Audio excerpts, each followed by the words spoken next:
In June of 2024, a new character debuted as the Doctor's latest love interest and then teleported straight to Super Hell. Ever since, the Doctor Who fandom has been asking, where is Rogue?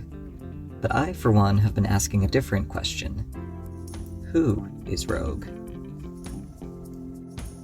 To give some background here, I got into Doctor Who right on the heels of a special interest in the Matrix movies, so one of the first things that struck me was how much overlap there was between Doctor Who and the Matrix.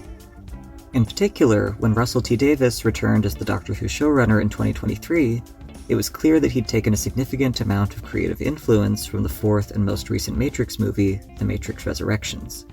The first three Matrix movies follow Neo as he learns that his reality is a simulation, gets really good at cyber kung fu, and ultimately sacrifices himself for the world like Jesus, complete with T-pose.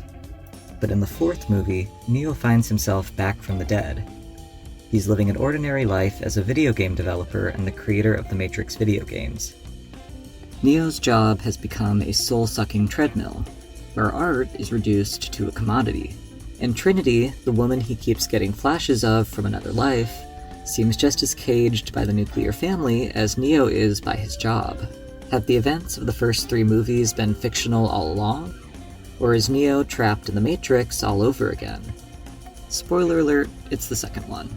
Much like the Matrix movies, the recent seasons of Doctor Who have kept calling into question just how real the reality of the show actually is. The 15th Doctor storyline is concerned with fiction, storytelling, and the fourth wall, in ways that increasingly seem to imply that the Doctor himself may be trapped inside a story. And at Wishworld, the Doctor finds himself in much the same situation as Neo, suddenly waking up in a mundane life. John Smith is hemmed in by the confines of the 9-to-5 workplace and the heteropatriarchal nuclear family, and the Doctor's adventures have been repressed from his memories and recontextualized into the storybook narration that follows him wherever he goes. Just as Neo's life and death have been commodified into a series of video games, the Doctor's story has become a children's story. Not only do The Matrix and Doctor Who share thematic preoccupations, but Doctor Who has also been copying a little of its homework off the Matrix cast list. Neil Patrick Harris appears in Resurrections as the Analyst, the virtual God King who runs the latest incarnation of the Matrix and plays with its inhabitants' lives like toys. You don't give a shit about facts. It's all about fiction. The only world that matters is the one in here. And you people believe the craziest shit. And Jonathan Groff plays the newest model of Agent Smith. In the first three movies, Smith was Neo's ultimate nemesis. But this version of Smith has spent years in close proximity with Neo, developing a sort of flirty workplace frenemy dynamic. And he's started to question whether their differences can really only be settled by karate chopping each other in the throat. You never appreciated our relationship. Sounds like conflict. Inevitable. Doesn't have to be. All this is to say that I saw Neil Patrick Harris playing a character in Doctor Who that was basically the analyst with the serial numbers filed off, and then I saw that Jonathan Groff was due to appear in an upcoming episode as some kind of mysterious, gunslinging femme fatale. So naturally, I said to myself, wouldn't it be funny if he was just playing Agent Smith again? With whatever Doctor Who osmosis I'd picked up from my days in the Super Wholock mines, I figured the closest analog to Agent Smith was probably the Master. I was also vaguely aware that the Master's first appearance as a new actor was usually a big twist. They would show up in disguise as someone else, only to dramatically reveal their true identity. So I went into the episode Rogue, open to the possibility that we might be in for one of those Master reveals. Then, of course, the episode came and went without a reveal, so it looked like my half-baked little theory was probably debunked. Or was it? The more I thought about it, the more I smelled a conspiracy. Because here's another piece of context. I was a teenage TJLCer. Back in high school, I got hooked on two things that would serve as my 101 level introduction to media analysis. The first was Vry Kaiser's essays on the anime revolutionary girl Utena, and the second was the essays people were writing on Tumblr about the John Locke conspiracy. This was a fan theory with a 3-part thesis. Point number 1. The core emotional stake of BBC Sherlock was the romantic tension between Sherlock and John. Point number 2. before the show was over, this romantic tension would pay off in some explicit way, like a big climactic love confession. Point number 3 was where the tongue-in-cheek conspiracy aspect came in. The showrunners were lying about John Locke.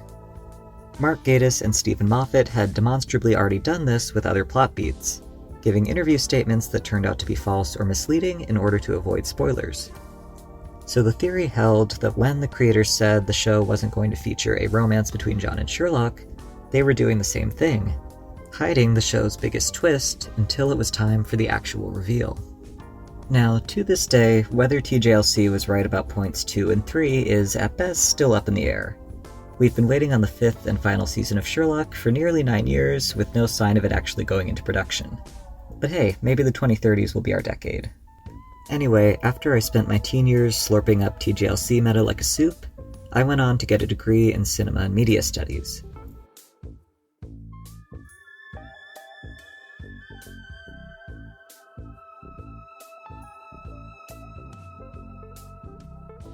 And for whatever my BA in film studies qualifications are worth, with hindsight, I'd say TJLC was right about a lot of things.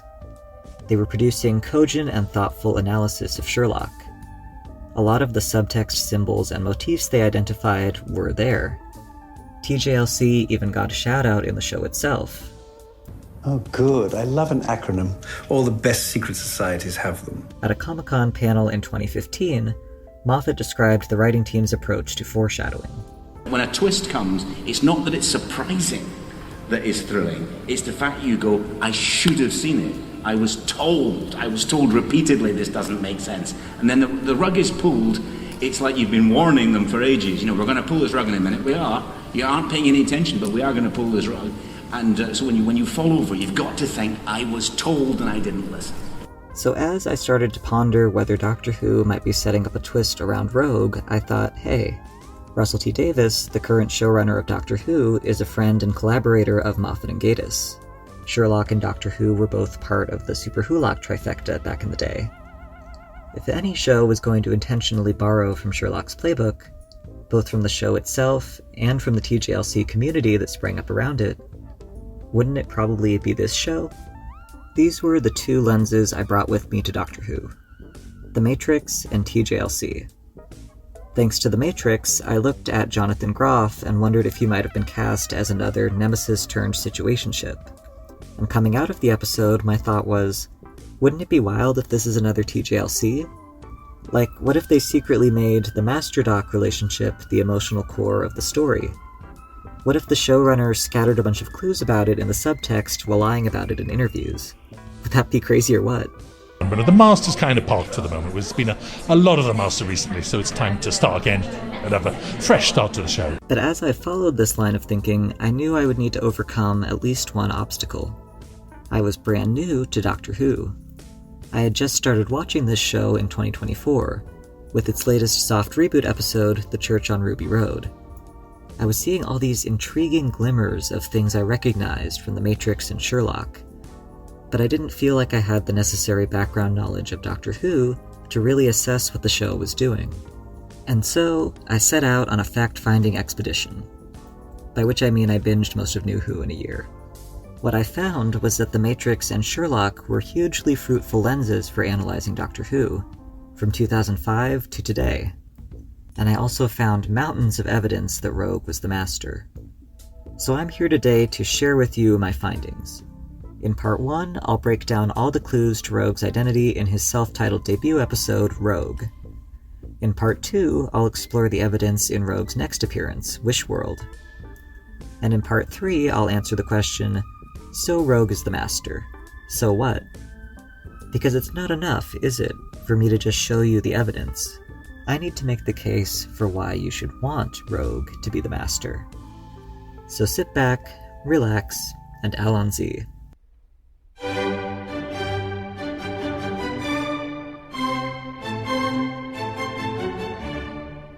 The episode Rogue was written by Kate Herron and Brian E. Redman.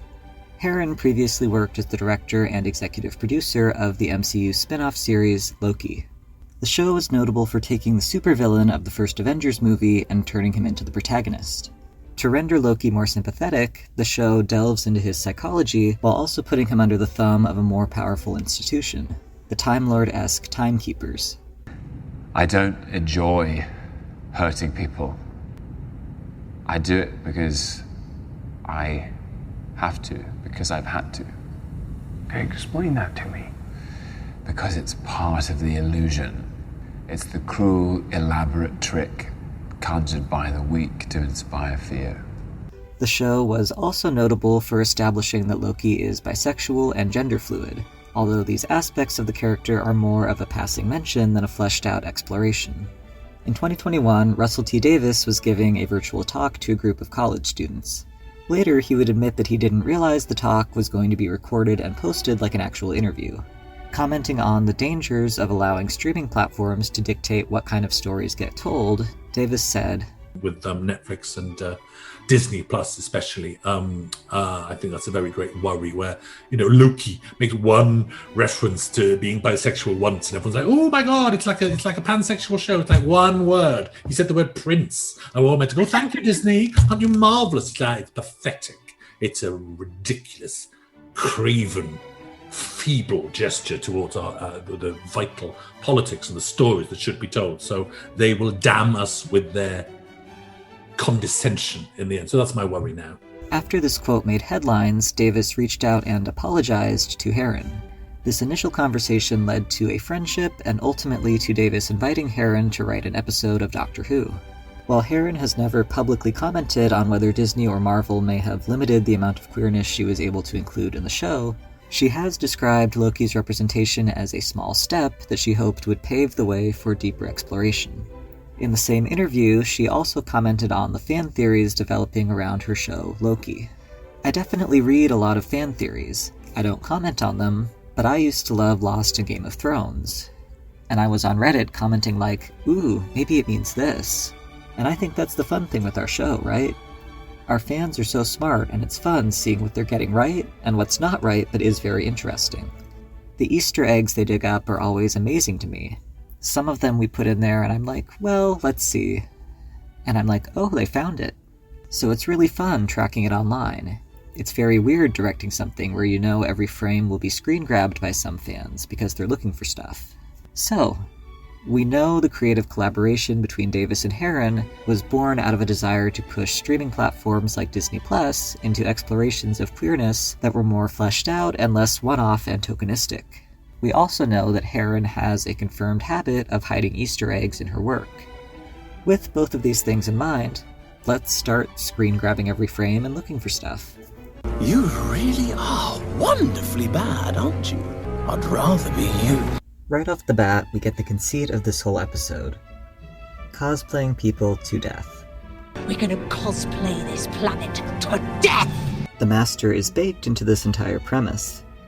Not only does the character have a long history with both disguises and body snatching, but in the Master's most recent appearance, that we know of, he very literally tried to cosplay the Doctor to death. And speaking of cosplaying the Doctor, let's take a look at Lord Barton. He's wearing a black jacket with red silk lining, ruffled sleeves, and a great big frilly cravat. Now let's take a look at this 70s era Third Doctor outfit. Black jacket, red silk lining, ruffled sleeves, great big frilly cravat. And 15's Regency costume was actually modeled after a different Third Doctor outfit. So the waistcoat and the breeches are cream, and the coat, I wanted to have something sort of deep in colour but quite rich in colour. And so I chose that sort of very deep, almost wine colour in velvet, so it was quite luxurious. But at the same time I was kind of aware that John Pertwee also wore I think the same colour velvet jacket. So there was a nod to an old Doctor. What's so significant about the Third Doctor? It just so happens that he was the Doctor when the character of the Master was first introduced. So we've established that Lord Barton's outfit is a Doctor cosplay. Now let's consider his personality. Are you gamble? Have affairs? You're an absolute snake. Lord Barton gambles. The Doctor is an adrenaline junkie who constantly gambles with their life. Lord Barton has affairs, much like the Doctor's revolving door of love interests. Lord Barton challenges people to duels, like the 10th Doctor's establishing character moment where he gets into a big Errol Flynn sword fight. And on top of all that, He's a lord, as in Time Lord. Once we take all these writing and costuming choices together, it becomes obvious that Lord Barton is what we'll call a doctor mirror. Character mirroring is one of the lenses I picked up back in the day from TJLC. It's a technique that saw a lot of use in Sherlock, and it's also seen a lot of use in Doctor Who. Not just in the Moffat era of the 2010s, but all the way back to the first Davis era in the early 2000s. In a nutshell, this is a characterization method where we want to communicate something about character A. However, character A is emotionally repressed. Or maybe they have a public persona to maintain. Whatever the case, it wouldn't be realistic for them to just announce their emotion or personality trait out loud. So instead, we reflect that feeling or trait onto character B. For example, the Doctor and Ruby are both foundlings. So when we see how much grief Ruby feels about not knowing who her birth mother is, we can infer that the Doctor feels more strongly than he lets on about not knowing where he came from. So if Barton is a Doctor mirror, then what is he communicating to us about the Doctor? Well, if this is an episode about aristocrats, then maybe we're being prompted to recall the Doctor's aristocratic background as a Time Lord. Sure, the Doctor's gone through a ton of character development, he's unlearned a lot of the beliefs he was raised with, but underneath it all, maybe there's still a little bit of a spoiled rich kid. But we don't actually get to know the real Lord Barton for very long, because he's the first character to get shouldered. The Cholder are a family of shape-shifting body snatchers, serial killers, and cosplay fanatics. And just as this Cholder wants to cosplay our Doctor mirror, the Master famously wants to cosplay the Doctor. So one way we might interpret this scene is as commentary on where the Master's whole bad guy persona originally came from. Look at me! I'm so dull! Once upon a time, there was a boring, straight-laced nerd. His best friend was cooler, better, badder. The Master wanted to be just like the Doctor. Meanwhile, our first interior shot introduces something that's going to keep recurring throughout the episode. The bird motif. Keep your eyes peeled, because we're going bird watching. The Doctor and Ruby have just touched down in 1813. The Doctor gives Ruby a pair of psychic earrings, which instantly beam ballroom dancing skills into her head. But mysteriously, those earrings start acting up. Sonar interference. Huh. Sonar interference. That's weird. It's almost like somebody already knows about the sonic screwdriver, and they came prepared with a way to interfere with sonic technology. The Doctor traces that sonar interference to Rogue, and as they lock eyes, we get the world's most ominous musical cue. Now, first impressions are important, and so are first shots. So let's pause here and do a close analysis of our very first shot of Rogue. First off, we can say hi to our buddy the bird chandelier. Right away, we're associating Rogue with that bird motif. Rogue is standing on a balcony that looks kind of like the balcony seating in a theater, like what those two Muppets have going on. The wall behind him is painted blue, but the surrounding wall is orange. If we look at a color wheel, blue and orange are opposing colors. What's the opposite of TARDIS blue? Orange. In the background there, we can spot a statue of a guy with wings on his hat. This would make him the Greek god Hermes. Let's do some incredibly in-depth research called skimming the Wikipedia page. Hermes is the god of boundaries, roads, and travelers, as well as thieves, cunning, language, and wit. Hey, those are all pretty doctor-y qualities, right? The symbols of Hermes include a winged helmet. Hey, we saw that. But his main symbol is the caduceus, a winged staff intertwined with two snakes copulating. Two snakes having sex. Two snakes having sex. My muscles. The absolute snake!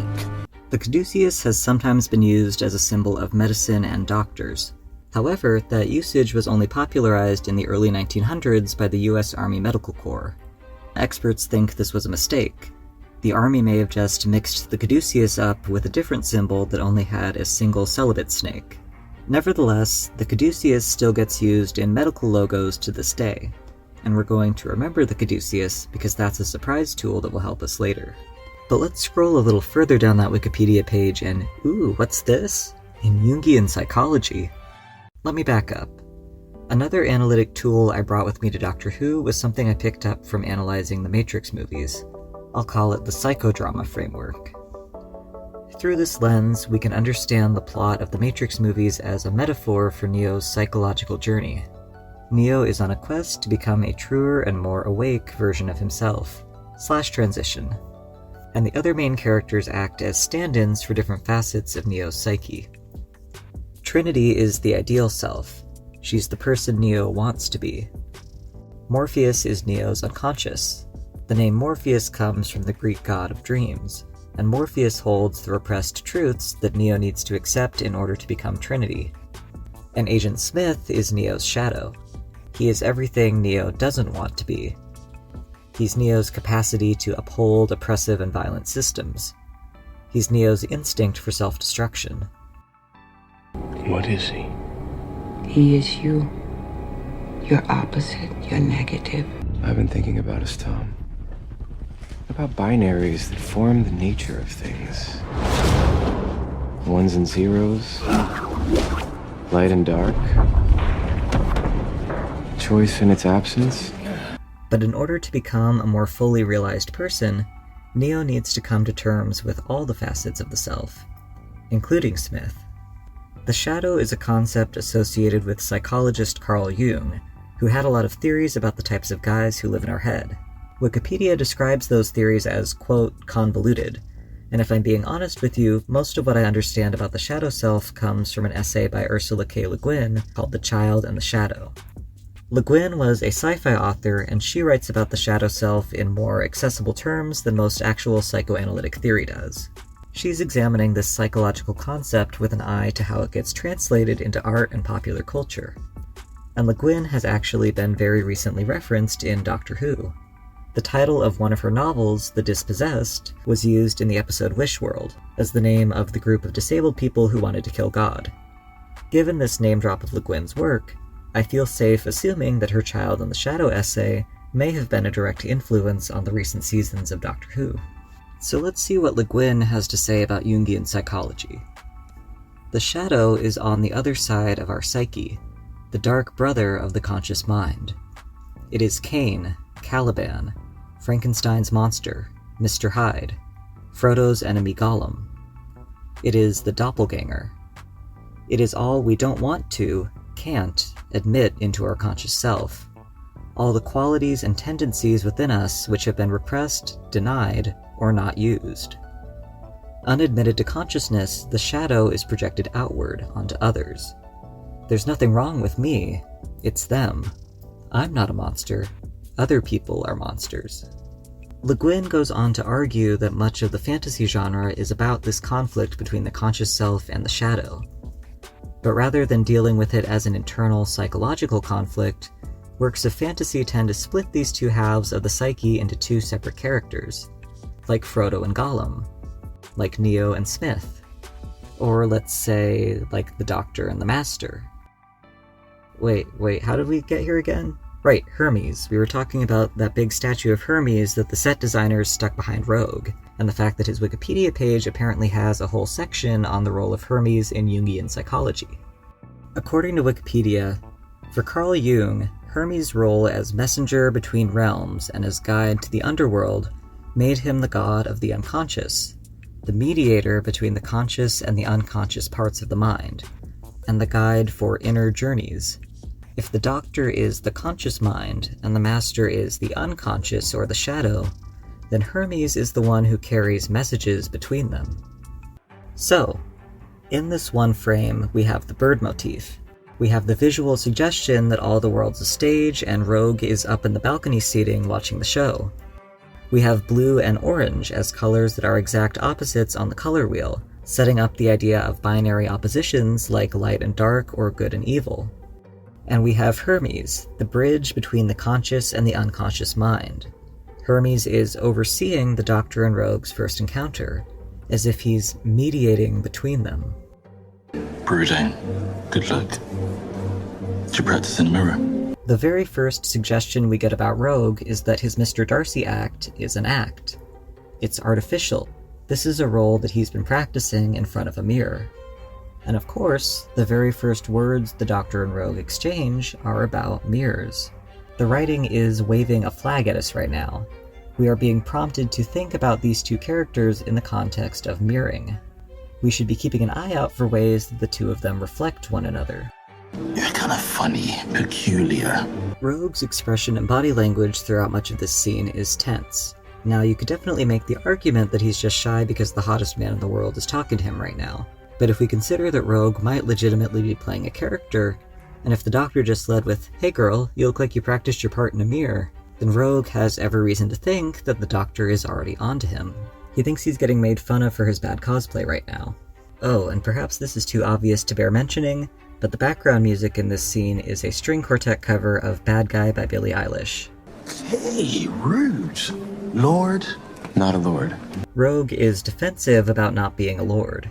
Maybe he doesn't want the Doctor making any mental associations between him and the Time Lords. This could also be a sign of the Master's recent disillusionment with the whole idea of being a Time Lord. Let's also note that Rogue Time Lord is a common descriptor that the franchise has applied to the Master. Fast mover. Speaking of fast movers, remember Missy? Remember when she introduced herself to the Doctor by shoving him against a wall and kissing him with tongue? I think about you my every waking hour, and I hate myself for it. If Barton is our Doctor mirror, then Emily is our Rogue mirror. Note how the blue in her costume echoes Rogue's costume, just like how the Doctor and Barton are both associated with red. Also note how her dialogue here mirrors the Kylie lyrics that we'll hear later on.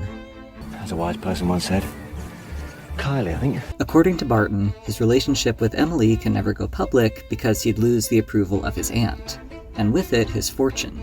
But even as he vows that they'll never get married, he tells her that she tempts him still. What I'm reminded of here is the times we've seen the Doctor try to hide how much he cares about the Master from his companions, who, understandably, don't approve of him dating a serial killer. But he usually gets outed as being suspiciously close to the Master later on, because he can't resist the temptation of being with them. We've known each other a long time. She's one of my own people. My point is, we both saw her die on Earth ages ago, and obviously you knew that wasn't real, or worse. Hoped it wasn't. The rigid social rules of the Regency aristocracy also seem to be functioning here as a stand-in for Gallifrey. We're building a narrative about two people who are mutually obsessed with each other, but are kept apart by the repressive norms of their society, and their fear of losing their status and reputation. Meanwhile, the Doctor and Rogue are flirting outside when they stumble across a dead body. We get a series of shots of Rogue looming over the Doctor. Rogue watches the Doctor freak out with calm amusement and doesn't act at all concerned or disturbed by this loss of life. And you knew. You didn't even flinch. And just when the Doctor is about to make the logical accusation, Rogue projects. It could only be done by someone brilliant. And monstrous. And ruthless. Contemptible. You. No, you. Remember what we were saying about the shadow self? How much easier it is to project your own guilt onto someone else?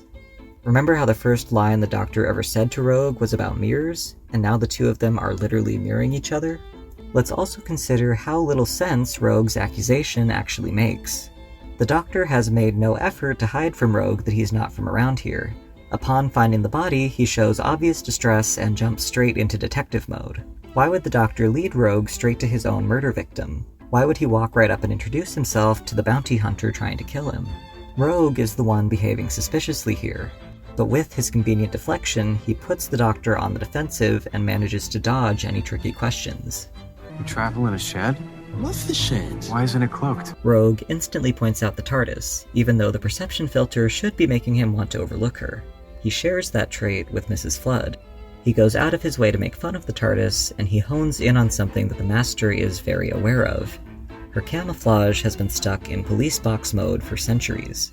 And then Rogue takes the opportunity to show off his ship. It's a bird. There was a bird chandelier dangling in front of Rogue's face the first time we ever met him. His ship is a bird. The Cholder are birds. I'm not saying things are connected, and yet things connect. Speaking of our bird friends, of course, I should have scented you. Remember how the Master was paranoid about the Doctor smelling him? But as it turns out, the Doctor wouldn't get suspicious even if the Master literally grabbed his hand and stuck it over her two hearts. We get on board Rogue's ship, and the hints are flying fast and furious now. This place is a mess. Cozy. You mean messy? You're right, I do. The central console of Rogue's ship looks like a TARDIS console. The Doctor notices that the ship is supposed to have 2 pilots. I'm reminded of the bit in Journey's End where the Doctor reveals that the TARDIS is supposed to have multiple pilots. It recontextualizes the way he's been flying her all by himself, which suddenly seems way sadder and lonelier.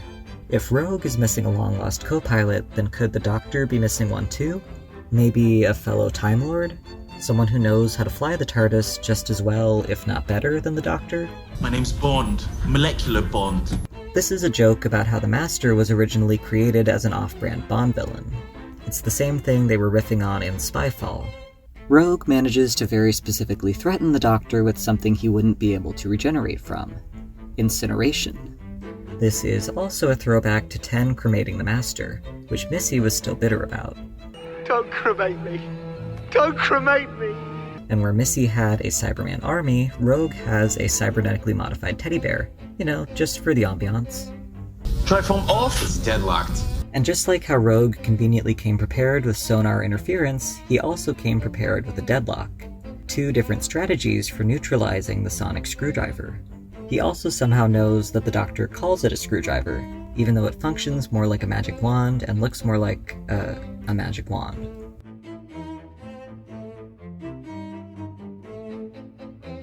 Did you get your name from Dungeons and Dragons? Roll for insight.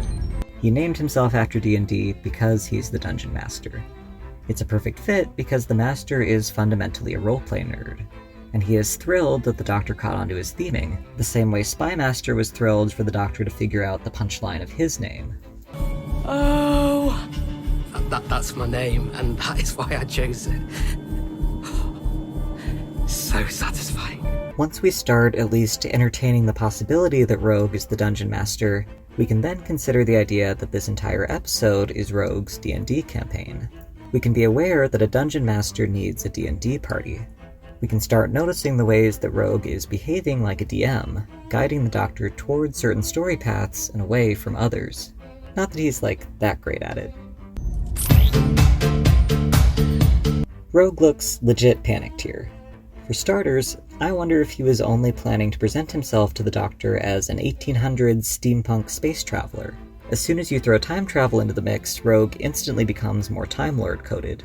But there's an even bigger reason to panic. The Master is such an infamous pop diva that this is a hugely revealing slip for him.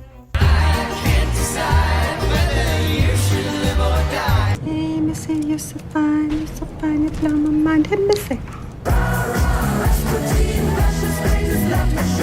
Do you know my favorite kind of music?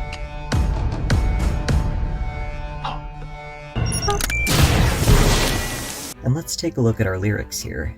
There's a dark secret in me. Don't leave me locked in your heart. Set me free. The Doctor keeps teasing Rogue, and we can see Rogue getting more and more frustrated. Hard to stay in character in these conditions. But then they start playing this childish game of keep away, and that's where Rogue's frustration melts into this reluctant affection.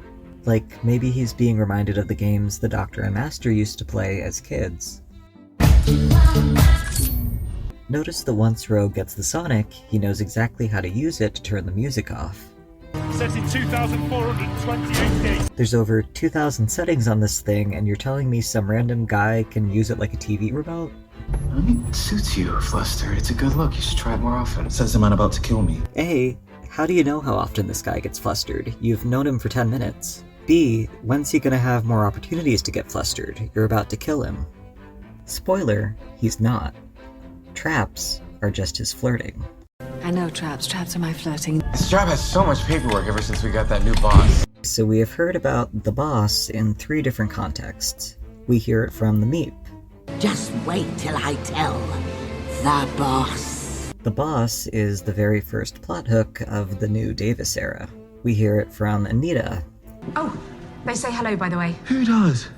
The boss. The boss is one of the very last plot hooks of Season 2.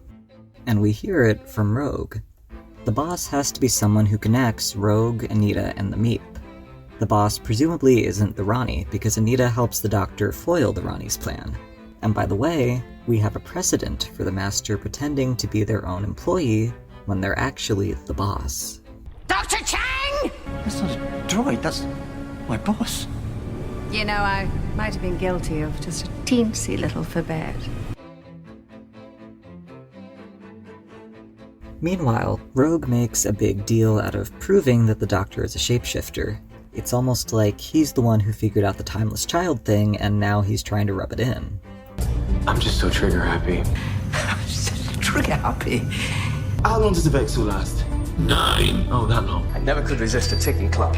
Think of all the innocent people that would die! Rogue doesn't care about innocent people dying. He doesn't care that he's almost definitely about to kill an innocent man, or that he's torturing him with a countdown clock for no reason.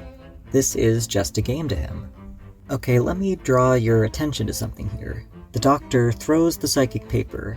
It bounces off the controls of Rogue's ship. Floating hologram heads of all the Doctor's regenerations start popping up. How does the computer know what they all looked like? It doesn't. The Doctor does. It seems like the Doctor used the psychic paper to psychically interface with the ship's computer. He is beaming these images from his mind, and he didn't have to do anything fancy. All it took was a psychic object coming into contact with the controls for just a second. We are going to take that idea and we are going to put it in our inventory with the Caduceus. Anyway, question. Why does Rogue change his mind? He was ready to play judge, jury, and executioner 1 Vexel ago. Why does it matter that the shapeshifter has more faces? What does he care that the Doctor is a Time Lord? Allegedly, he's never heard of them. The answer is that Rogue didn't change his mind. He was always going to dramatically spare the Doctor at the last second, because to him, this is just a sexy little game of foreplay. I know traps are my flirting. But the Doctor doesn't know that, and so he goes for the most embarrassing, the most cringe-fail appeal that he possibly could have made to another Time Lord. I'm a Lord of Time, from the lost and fallen planet of Gallifrey. Wow. Listen to how that line is performed. Look at how it's written in the script. ... Wow. Rogue is clinging to his character by his fingernails. He is experiencing so much secondhand embarrassment that he has astral projected out of his body. Do you know how much self-control it's taking not to laugh right now? Oh my god! What do you reckon, O? Fancy a trip in the box? I really, really would. Rogue knows the Doctor. He knows the kind of ego-stroking response the Doctor wants when they show someone the TARDIS. And let's not forget that the Doctor sings a couple of bars of pure imagination. We are drawing attention to the fact that this whole scenario is imaginary. They are playing pretend. They're cosplaying together. And this is also one of those times where we're calling into question how real any of this is. Not just Rogue, but how real is this whole reality? I'm in love with this machine. And here Rogue gets a little impatient and tries to speedrun his Mr. Darcy arc. He's normally a faster mover than this. Rogue compliments the TARDIS for being dimensionally transcendental. Interesting that he knows that at a glance. And so clean. And I'd call that "so clean" comment passive-aggressive. If Rogue's living space is a red flag because it's such a mess, then the Doctor's is a red flag because it's so barren. This isn't the kind of place you live in. He's not allowing himself the most basic comforts. He doesn't have any chairs. Do you know how alone you are? You live in a great big giant spaceship and there aren't any chairs, and you haven't even noticed because nobody ever comes round. Oh my god, I don't have any chairs. Meanwhile, the TARDIS literally growls at the Doctor's new boyfriend, which I'm sure means nothing. Next, Rogue moves on to prodding the Doctor about his dead homeworld. When the Doctor says, "I might take you one day," Rogue actually rolls his eyes. Then the Doctor explains that he has reprogrammed Rogue's trap without permission. Rogue doesn't blink, doesn't object. He doesn't bother pointing out that the Doctor has just changed a quick death into slow torture by solitary confinement before you probably die of starvation anyway. Who did you lose? What? Notice the way Rogue reacts here. That's a nervous giggle.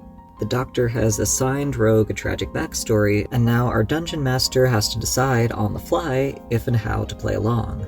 And he decides that the most convincing lie is the truth. And then a day came along, and at the end of that day, I lost them. Notice that Rogue carefully avoids saying that this person died. Notice also that he uses they-them pronouns for them. If you've recently checked out some of the official promotional materials, like the New to Who YouTube videos, you've seen that when the Doctor is talked about in a general sense or across regenerations, they get they-themmed. We've been watching the Doctor's journey for over 60 years, and we've seen them go through a lot in that time, as well as a lot of faces. The Doctor still has a lot of mystery surrounding who they are. We traveled together, we had fun, and then I lost them. Rogue is talking about the Doctor. Why are you doing this? I need you to know we're not so different.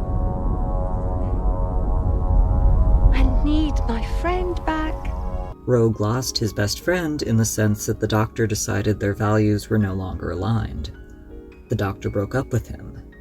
Rogue wants to go back to having fun together. What about you? Pointed question, followed by a little smirk. Rogue is very familiar with the Doctor's losses. He's responsible for some of them. He probably also kind of wants the Doctor to reciprocate and admit to missing him. I lost everyone. At the party, I saw you with that woman. The Master has been consistently jealous of the Doctor's companions. Saxon dyed his hair to look more like Rose. Missy related to Clara like her ex-husband's much younger new girlfriend. My best friend. And here we get Rogue looking actively murderous, because he's actually way more possessive about being the Doctor's best friend than he is about being their true love. Do you ever wonder why keep going? So here's the question. What do we actually know about what happened to the Time Lords? We know that the Master has taken credit for the genocide, but we also know that these events have been carefully kept off-screen, and that the Master's story about them keeps changing. I took a trip home to Gallifrey. Not sure how to describe what I found. Someone destroyed it. Our home. Razed to the ground. Everyone killed. Everything burned. When I said someone did that, obviously I meant I did. Sacha Dhawan acts this confession scene like the Master is about to burst into tears. If we take these acting choices in conjunction with the way the Master's story changed, then the strong implication is that we can't actually trust the Master's version of events. My read is that the Master is taking credit for a massacre that he really just survived. This is a gambit to escape his survivor's guilt by getting the Doctor to help him commit suicide by cop. So when Rogue asks why keep going, this is a conversation between two of the last of the Time Lords about why they should still be here after their world has already ended. You don't have to stay a bounty hunter, Rogue. But you could be so much more. You could be beautiful. This is a conversation they've had before. Just travel with me. We could travel the stars. It would be my honor. But here, Rogue flips the script by asserting himself as the Doctor's equal. And what if I like what I do? Would you travel with me? He won't be relegated to the role of companion. He's not willing to play along with the Doctor's controlling tendencies, or to let someone else dictate what his own recovery and self-improvement should look like. What if he likes what he does? What if he likes being the bad guy? You could stop this right now. We could leave this planet. We could fight across the constellations if that's what you want. Let's argue across the stars. I like that. This is Rogue's Fix-It fanfiction, and when their perfect kiss gets interrupted, you can see him fighting not to break character by pouting about it. The trap is ready. For a second there, Rogue almost forgot the whole point of this game. The trap he's laying for the Doctor. Back inside, our A-plot and B-plot converge. Couple things to note here. The first is that when the Doctor figures out the Cholder are cosplayers, we get a shot of Rogue looking nervous. Much like the earlier scene where the Doctor asks Rogue if he practiced his part in the mirror, this is another moment where our cosplaying Dungeon Master thinks he might have been caught red-handed. The second thing to note is Emily. This is our first time seeing Rogue encounter one of the disguised Cholder. If you keep an eye on Rogue and Emily while the Doctor and Ruby are talking, you'll notice that they keep sneaking glances at each other. By my count, at one point they make a full 8 seconds of unbroken eye contact. Rogue also looks back at Emily when the Doctor asks him to dance. Later in the episode, Emily will reveal that she's become obsessed with cosplaying Ruby Sunday. So if Rogue and the Childer are playing D&D together, we could reasonably guess that Emily has become the Ruby to Rogue's Doctor. They're serial killer besties. Rogue looks back to get a thumbs up from his wingman. Get it? Wing? Next, the dance scene. This is one of the most pivotal sequences of the whole episode. I want to start by talking about the music that plays during this dance, because it's easy to assume, as I did, that this was a piece written specifically for Doctor Who, but this is actually a pre-existing song called Libertango. It was originally published in 1974, which makes it one of the episode's musical anachronisms, along with the bad guy cover that plays over the balcony scene and the arrangement of Poker Face that plays when Ruby goes battle mode. These anachronistic songs seem to be diegetic, which means they're being played in universe at the ball. How did the string quartet get their hands on all these 2010s pop songs? The simplest answer is that Rogue, the Kylie fan, brought his own arrangements to the party. And since Libertango was composed in the 70s, we can assume that this is also one of Rogue's arrangements. The name Libertango means exactly what it sounds like. It's a mashup of Libertad and Tango, the Liberty Tango. What kind of liberty might Rogue be seeking here? Freedom from societal convention? From repression and shame? Maybe even freedom in a more literal sense, given the Doctor's persistent desire to keep the Master in a vault or like a pet. Libertango is a tango, which means it's normally played with high energy at a brisk tempo. It's jaunty, playful even.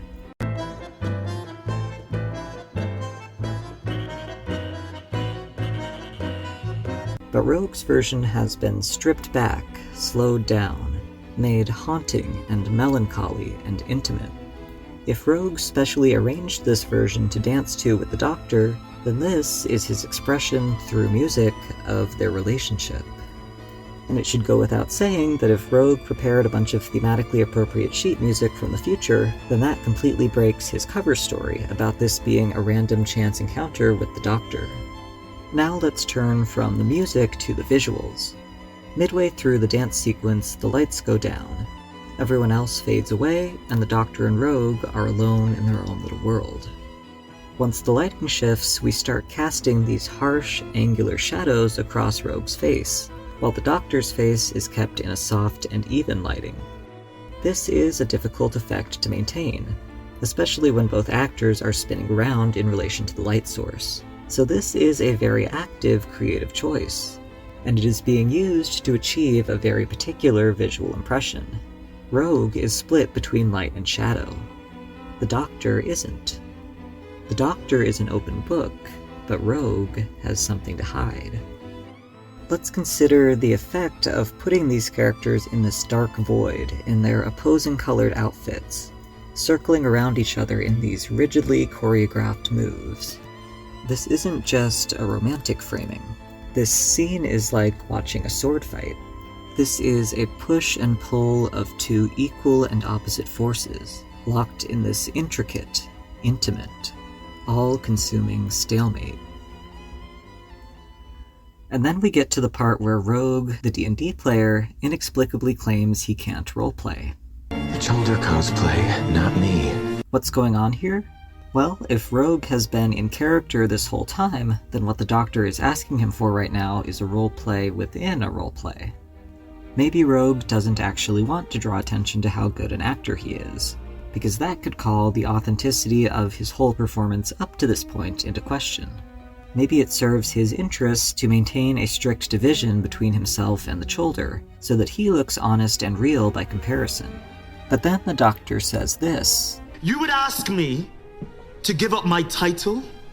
My fortune? And Rogue's bewilderment suddenly seems totally sincere. What the Doctor has just presented is the exact same dilemma that Emily and Barton were facing earlier in the episode. Consider that if Rogue is DMing a D&D campaign for the Childer, then he probably wrote that star-crossed lovers storyline. Consider also what the Master has mentioned before about his backstory. I had estates. Do you remember my father's land back home? We used to run across those fields all day. Look at us now. Taken together, we could probably assume that Rogue pulled from his own backstory to write a fictionalized romantic conflict between two young aristocrats. And now the Doctor is doing the exact same thing. He is reenacting an actual argument that happened between the young Doctor and the young Master. Tell me what your heart wants! Let's track Rogue's reactions here. First, the bewilderment. Babe, are you actually role-playing our high school breakup right now? Then he looks smug, the way you might if your high school ex just revealed unprompted that you live rent-free in his head. And then Rogue looks genuinely a little bit touched. After all, when he heard "Who did you lose?" the first person he thought of was the Doctor. Isn't this what he wanted to hear in return? That the Doctor misses him? Thinks of him? That their breakup argument has been playing in his head on a loop for centuries? Say anything. But now Rogue is in a dilemma, because he can't just jump straight into this high school breakup argument without revealing that he knows how the actual argument went. So instead of trying to improv a line, he goes straight for the checkmate. And it works. The Doctor is so shaken that it jolts him right out of the roleplay. Is Rogue concerned? Is this a face that says, "Oh no, are you okay? Did I hit a nerve?" No. Rogue just stares at him with this intense and kind of smug expression. The Doctor runs out of the room, and is Rogue worried now? Nope. But let's back up a second. Let's think about what it means that Rogue had an engagement ring ready to go. First off, let's look at the design. This is a signet ring. It reminds me of the signet ring that Saxon wore and then used to resurrect himself. There's some kind of symbol here. I'm seeing two objects layered on top of each other. The one on the bottom? Now that's definitely a bird. At minimum, this is part of the bird motif that links Rogue to the shoulder. But what about the object on top? A knife, maybe? But hang on. From the side view, we can see that something is coiled around some kind of rod? Wait a second. That's our buddy the Caduceus. So what you're telling me right now is that Rogue had never met the Doctor before. He did not expect to encounter the Doctor tonight. And yet, Rogue showed up with a ring that has a symbol on it associated with doctors. Specifically army doctors. War doctors. This is the symbol of Hermes, the god of travelers and thieves and cunning speech. A symbol that just so happens to perfectly encapsulate all the contradictions that the Doctor contains. A healer and a killer. A pacifist and a soldier. But a normal Caduceus just has a disembodied pair of wings behind it. This one has a full-fledged bird, just like how Rogue's ship is shaped like a bird. This is the fusion of the Doctor's symbol and Rogue's symbol. This is the most meticulously thought out, perfectly handcrafted engagement ring that Rogue possibly could have had. And either he just had this thing rattling around by absolute pure coincidence, or Rogue is the dungeon master. And the entire object of this game has been to get the Doctor to accept and wear this ring. But the game's not over yet. Now, as Rogue and the Doctor run outside, we can see that Rogue has a big smile on his face. And this is a consistent thing throughout the whole chase sequence. Quick question, how many does this trap hold? 1. He's smiling here because he knows exactly how many children there are. He's been waiting to do this punchline. It's a Cholder family. It's notable that Rogue somehow knows the Cholder are a family, even though they each look like a completely different species of bird. And this isn't coming from his mission intel, because supposedly he thought there was only one of them. It's also noteworthy that the last time we saw Spy Master, he was trying to recreate his own version of the Doctor's fam. Well, you have your fam. Now, I have mine. Run. I'm normally the one that says that. And the Doctor is normally the one who says that because Rogue is cosplaying the Doctor. He's smiling at this shoulder jump scare. Either they just happen to keep using all the takes where Gatwa looks scared but Groff is breaking character, or this is Groff's character. The Doctor thinks they're running for their lives, but Rogue knows they're just playing a funny little game with his D&D buddies. We just want some fun! This is another dark mirror of the Doctor. Donnie, I'm here for fun. Because doesn't the Doctor also love to cosplay? Doesn't he enjoy getting to play detective and live out his action hero fantasies, even while people are dying? Isn't that kind of what his adventures through time and space are all about? And that's one of the ways the Master functions as a Doctor mirror. They both love to play. They're both here for fun.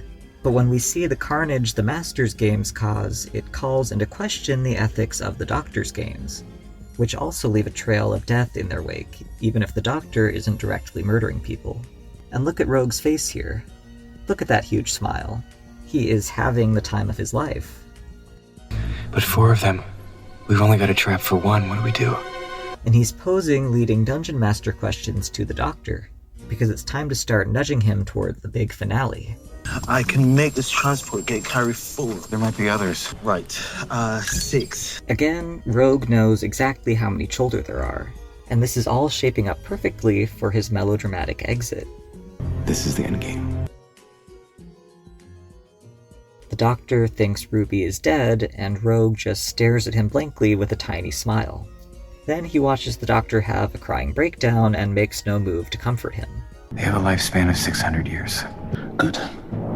It's a long time to suffer. Are the Master's sadism and the Doctor's pacifism really that different at the end of the day, if they're both perfectly willing to torture people? They're both brilliant and ruthless and monstrous and contemptible. Note that the Doctor hasn't actually decided just now to torture the Cholder in response to what they did to Ruby. He was planning to torture them the whole time. He's just feeling more vindictive about it now. Let's also note how this scene foreshadows the Doctor's reaction to Kid in the next season. And Rogue barely blinks, because he expects this from the Doctor. He's counting on the Doctor's sadism to bring about his endgame. And sure enough, the Doctor relishes getting to put on a show and toy with the Cholder, right up until he realizes that Ruby's still alive and he's backed himself into a corner. Idiot! It's a false scent from that cheap psychic jewelry! Oh hey, interesting that we're planting the idea of psychic jewelry in the same episode where Rogue just gave the Doctor some cool free jewelry.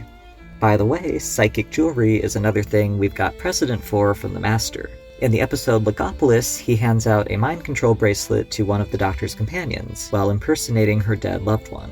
Why did I think to check out Legopolis? Because it got a random little shout out right before Wish World and Reality War aired. Peoples of the universe, please attend carefully. This is your spoiler warning. Peoples of the universe, please attend carefully. Legopolis also features the idea that reality only continues to exist because certain people are speaking it into being. If anything interrupted them, the whole universe would fall apart. Interesting. Triform off! Triform off! Triform off! Triform off! Huh, if the Triform is Rogue's invention, then can't he just turn it off? He was able to let the Doctor go. Come to think of it, where is Rogue? We haven't seen him in a sec. Oh, there he is, at the most dramatic moment. Somehow he's able to scoop Emily over his shoulder. She doesn't put up any resistance, she doesn't electrocute him and steal his body. He gently sets her down in the Triform trap, and she makes a half-hearted swipe in the general direction of Rogue's face. It's almost like they had plenty of time to discuss how this roleplay should go while they were both off-screen. Anyway, now that Rogue's back, surely he can just turn the trap off and let Ruby go, right? Doctor, press send. Oh, nope, he's pressuring the Doctor really hard to kill his best friend. Press the button. It will save Ruby! Is there actually a ticking clock here? Could we take a moment to think about this one? Because Rogue really seems to want the Doctor to make a split-second decision, and he also isn't even raising the possibility that he could just shoot the Cholder with his big steampunk blaster. Wouldn't that be a better option than letting them kill Ruby and then letting the Doctor torture them for a few hundred years? For no particular reason, remember when Missy tried to get the Doctor to kill Clara? So can you do it? Can you lose your friend to save the world? No, he can't. And the Master knows that better than anyone. The Doctor wouldn't kill Saxon. He wouldn't kill Missy. She wouldn't kill Spymaster even when she thought he'd murdered everyone on Gallifrey. And speaking of Spymaster, the Triform trigger looks almost identical to the Death Particle trigger. I know. Rogue kisses the Doctor as a distraction, which is kind of his whole plan in a nutshell. He lets his hand rest for a beat on the Doctor's hearts. Rogue already pulled this hand on heart's gesture during the dance scene. Both moments echo Missy. You know who I am. You felt it. Surely you did. 2 hearts. And both of them yours. Apparently, all he needed to get Ruby out of there was a matter exchange, which is interesting because a minute ago he had the opportunity to just swap her out with Emily, and he didn't. He tosses the bouquet with a goofy expression, like this is just a funny little flourish at the end of a funny little game, and Rogue teleports himself out of there with his own trap, the one he had full control over the destination of, up until the Doctor modified it, and Rogue has had plenty of opportunity off-screen to unmodify it. This is Rogue's perfect finale. He has cast himself into the role of the Doctor's self-sacrificing love interest, like Clara, or River, or Jabe, or Sasha 55. He knows this is a pattern in the Doctor's life. He knows it will hurt. And he also knows perfectly well that the Doctor isn't going to make any effort to find him. The Doctor copes with grief by moving on. He goes back to his adventures and he tries to forget that it ever happened. He has a long track record of abandoning people. Which time of the day? The one you abandoned, Doctor. The one you left for dead. And that is going to make for a perfect guilt trip for Rogue to torment the Doctor with later. But in the meantime, Rogue has ensured that the Doctor will feel too guilty to throw away that ring. Remember how we just raised the concept of psychic jewelry? Idiot! It's a false scent from that cheap psychic jewelry! And remember how easy it was for the Doctor to hack into Rogue's ship with the psychic paper? All he had to do was let the paper come into contact with the controls, just for a second. Well, now Rogue's ring is safe and sound on the Doctor's hand. And the Doctor's hand is going to be coming into constant contact with the TARDIS.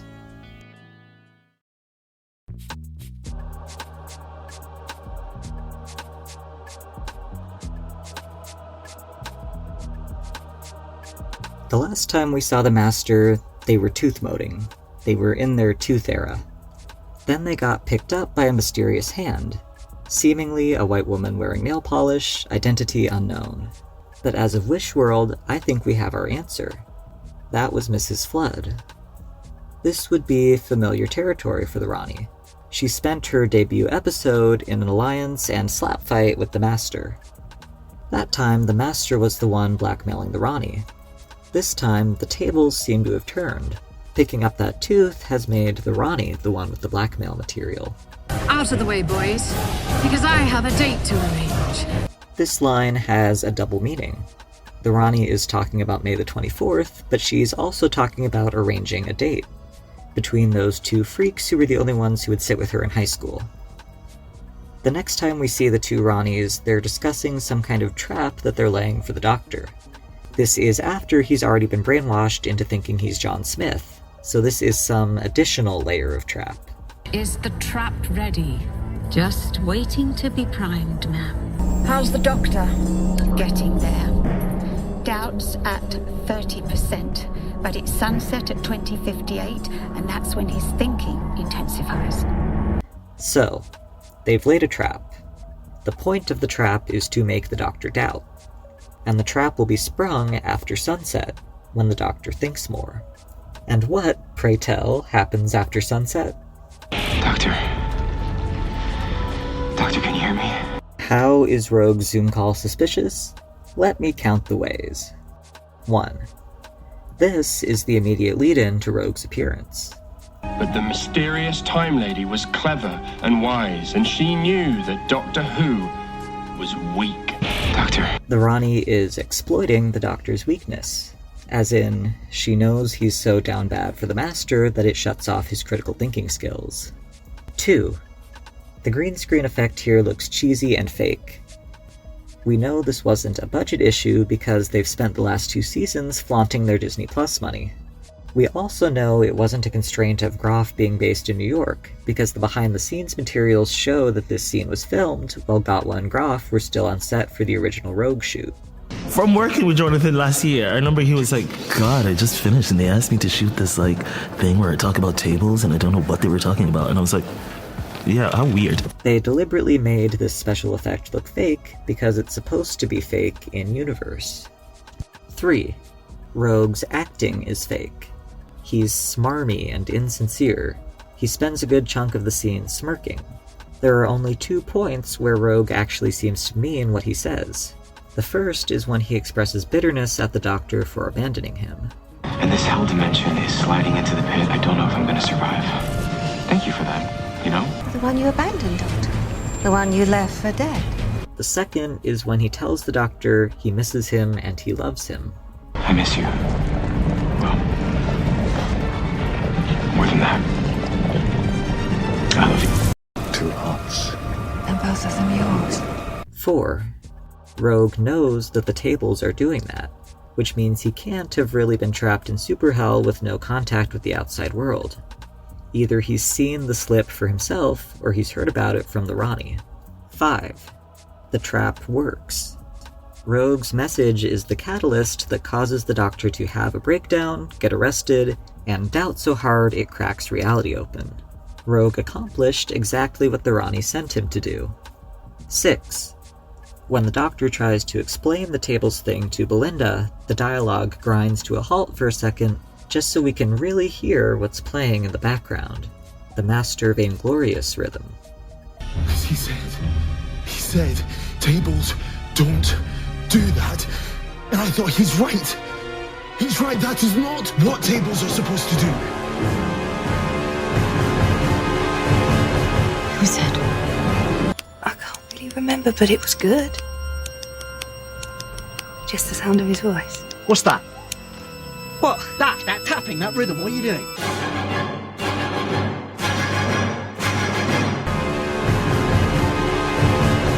Who said? It's the Master's theme. They are literally talking about Rogue and playing the Master's theme. You've been warning them for ages. We're going to pull this rug in a minute. We are. You aren't paying any attention, but we are going to pull this rug. The Zoom call from Super Hell may be his only on-screen appearance, but the Master haunts the narrative of the entire episode. It's weird, isn't it? Like they're there, but not there. For example, when Ruby and Shirley are having this conversation, this is what Conrad is saying in the background. So one day, she stepped out of the shadows. She said, "Doctor Who, remember me?" And he did. He said her name out loud. And he said, "We shouldn't be enemies anymore. We're the only ones left. All the Time Lords are dead." Ostensibly, Conrad is talking about the Ronnie.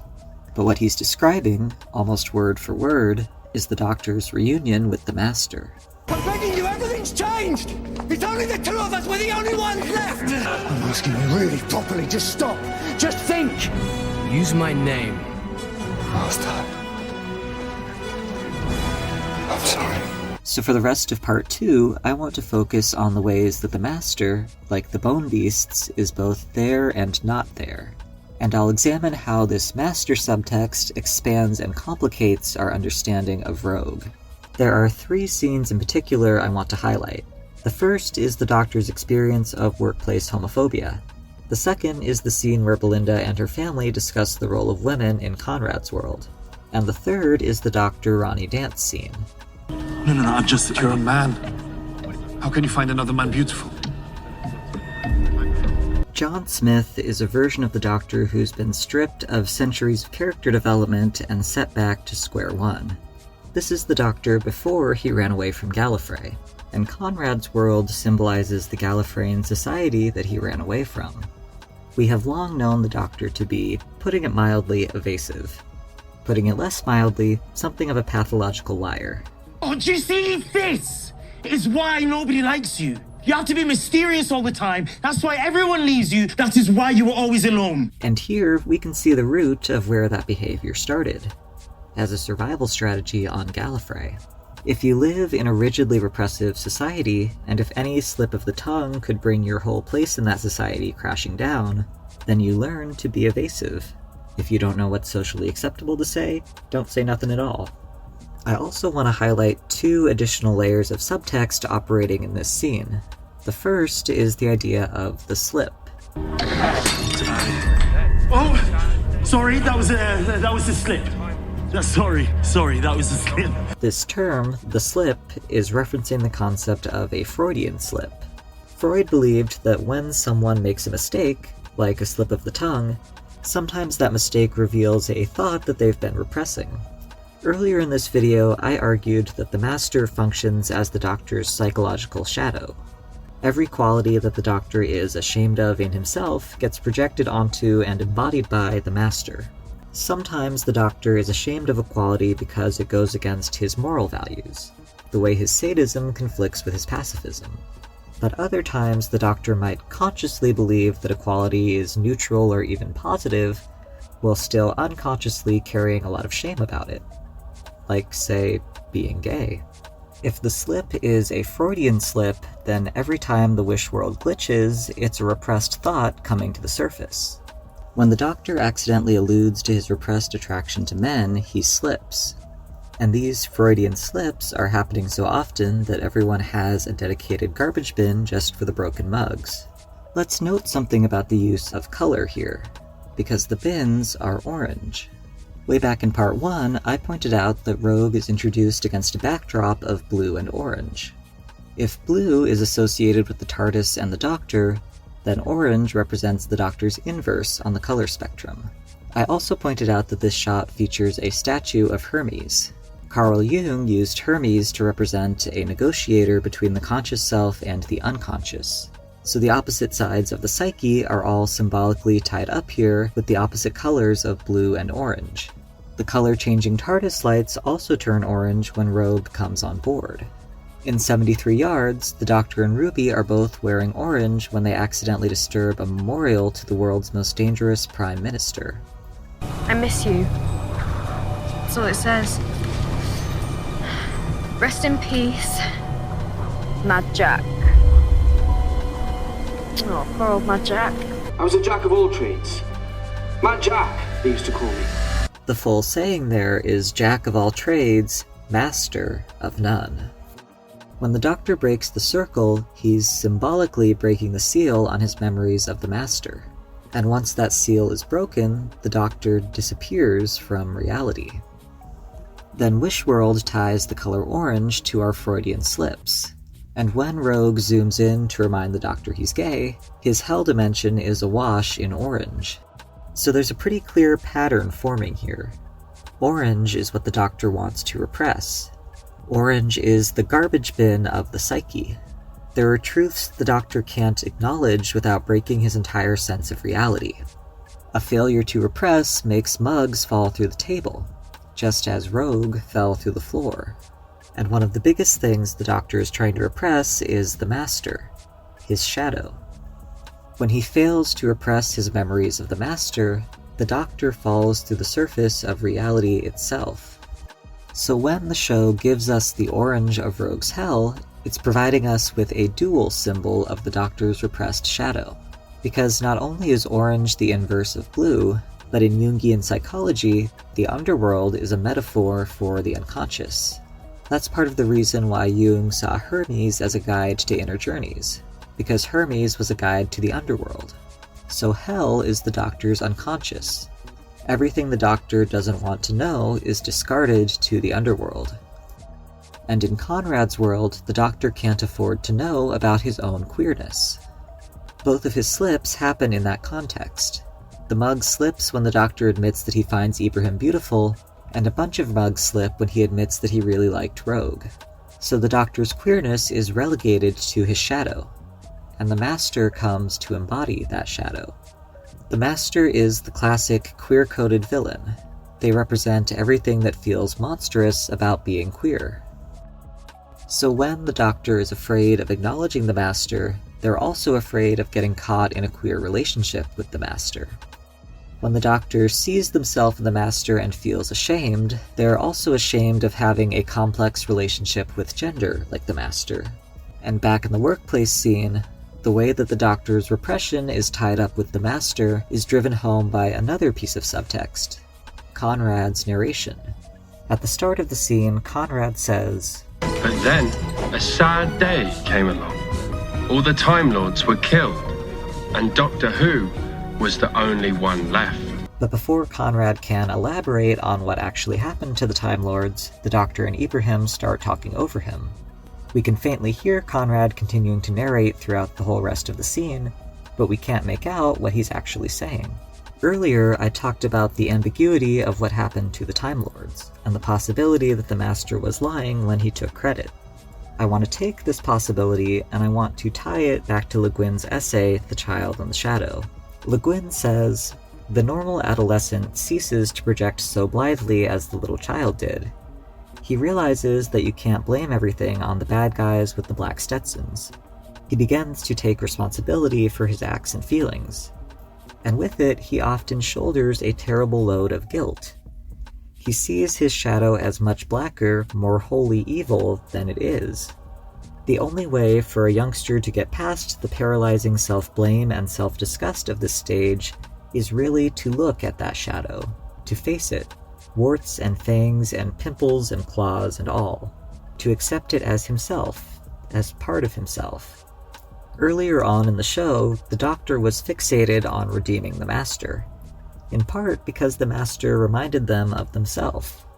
The Doctor wanted to believe that both of them could be redeemed.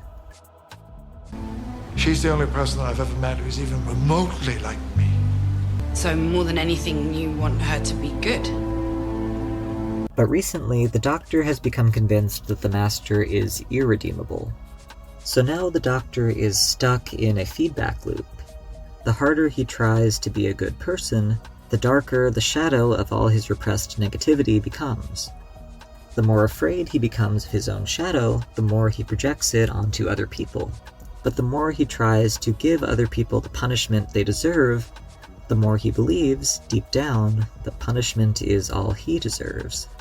If the Doctor can't see anything deserving of compassion in the shadow, then he can't see anything deserving of compassion in himself.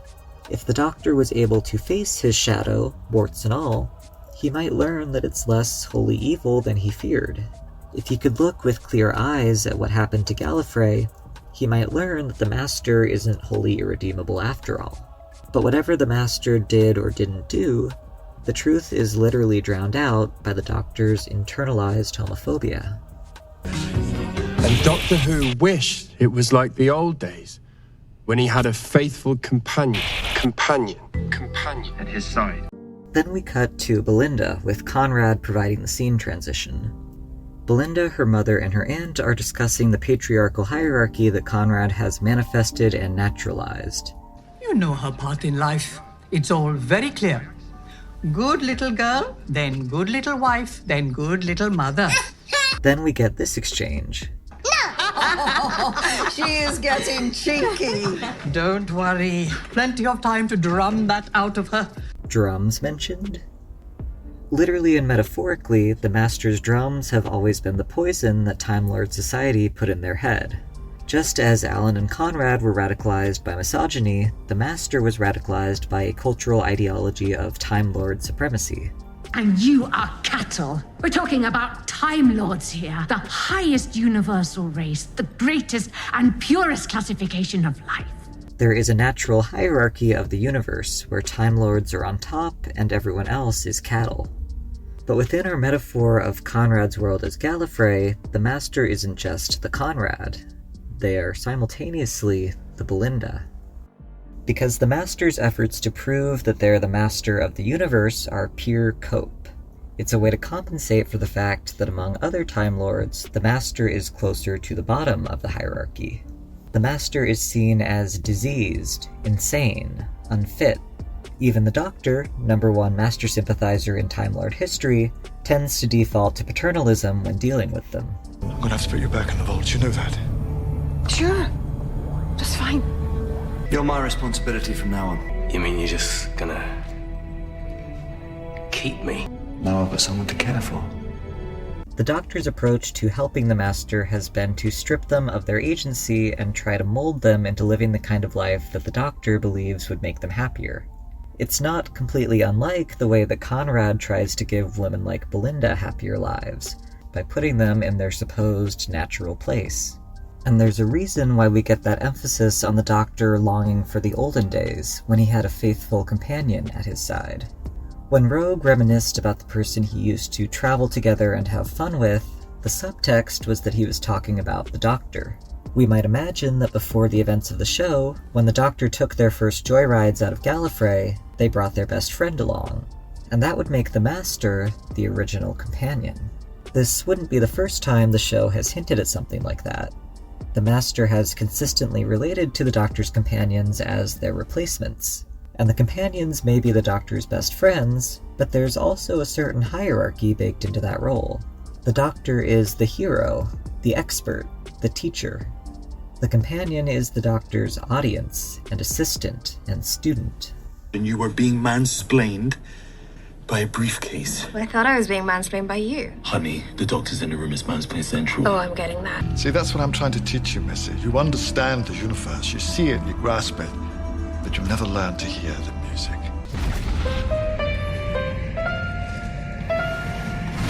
One of the Master's deepest fears is that they really are innately the Doctor's inferior. They can never be anything but the companion, the little wife, the mad dog locked up in the basement. And just as the Doctor is caught in a feedback loop around the shadow self, the Master is caught in a loop of their own. The more afraid they are of being inferior, the harder they try to convince themselves they're superior.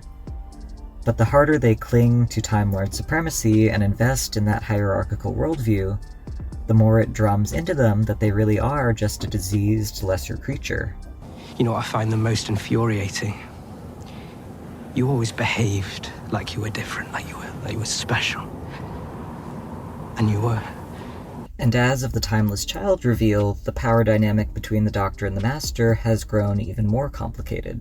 Back in the day, the Doctor was the one who had the option to assimilate into certain Time Lord norms.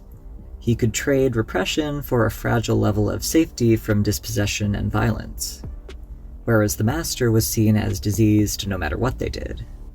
But now, the Master has the option of wielding Time Lord supremacy against the Doctor.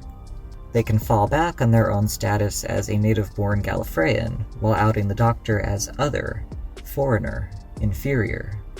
On the other hand, if the Master could really internalize what the Timeless Child reveal means, then the entire Time Lord worldview would crumble. Because the Time Lords have always claimed that regeneration is what makes them superior.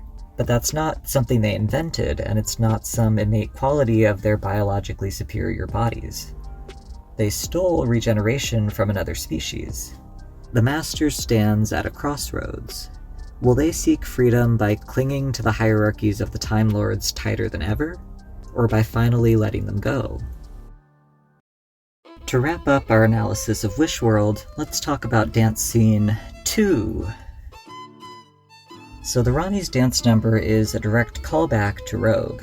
It's the same type of formal ballroom dance, the same style of music. The person in the red costume is leading, and the person in the blue costume is following. It's almost like the show is suggesting that Rogue and the Ronnie have a lot in common, for some reason.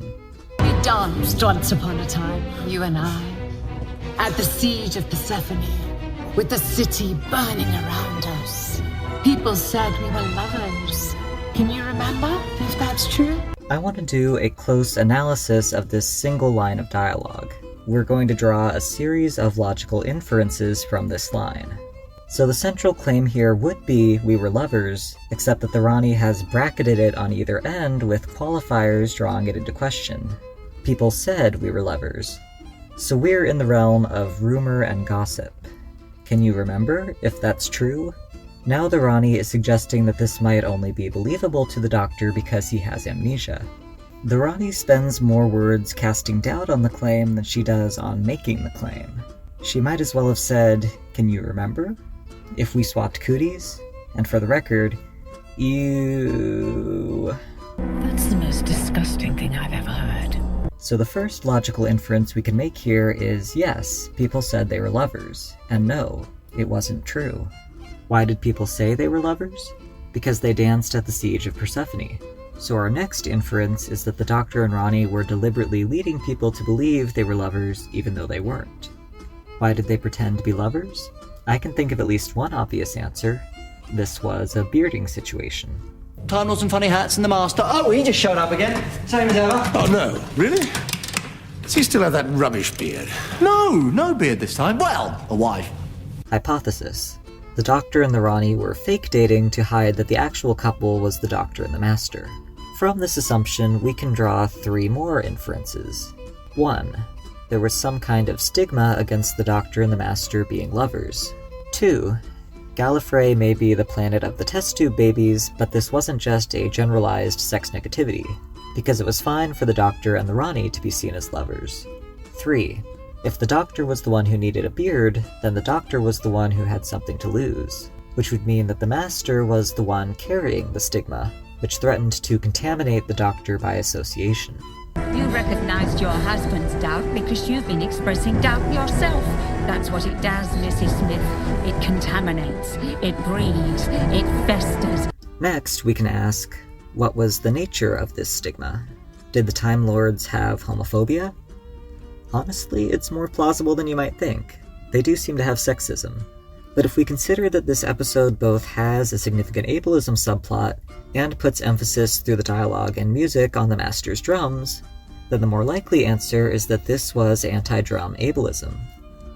Regardless, this stigma at minimum functions on one level as a metaphor for homophobia, and it also ties back to our Emily and Barton parable, where Barton was afraid to marry Emily because association with someone lesser could jeopardize his place in society. And once we take all of this into consideration, it recontextualizes Rogue's actions. That Regency romance wasn't just a game to him or a trap. This was Rogue living out the fantasy of getting to be with the Doctor in public, the way they weren't able to do in their actual adolescence. And the person who made it possible for Rogue to live out this fantasy is the Doctor, because this Doctor is self-actualized enough to know he's about to be met with stigma for being in an interracial gay relationship, but to be willing to dance with Rogue anyway. They've both come so far since their youth on Gallifrey, and yet they're still so far from reaching an understanding with each other.